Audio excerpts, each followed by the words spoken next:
Family of law enforcement. Pwede mo pakisabi kung ano-ano at sino-sino? Sige po.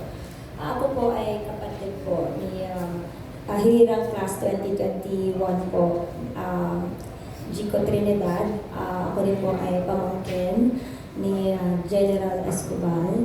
At ako rin po ay anak din ni Jill Trinidad. Membro din po sila ng PNP.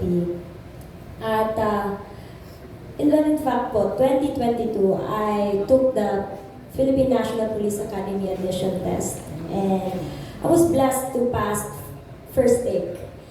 But then I got the opportunity to help my family through the Pinoy Big Brother. So I have to take the risk and grab the chance. And I think that was the best chance that I have chosen because I am now an actress for a reason, to portray the role of a PNP. Yes.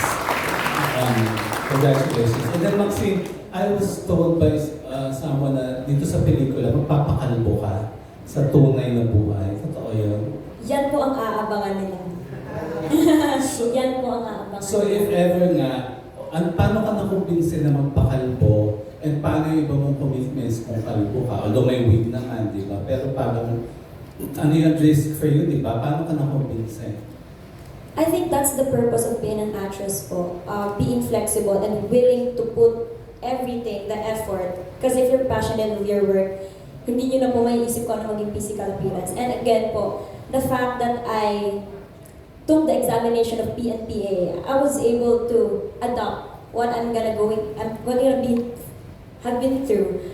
What are the consequences or yun nga po sa pagbabago.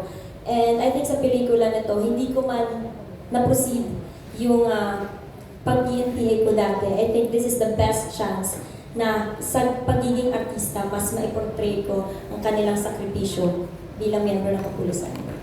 So given a chance na itutuloy mo yung pagiging law enforcer mo, gagawin mo, ang kayang talikuran ng pag-aartista.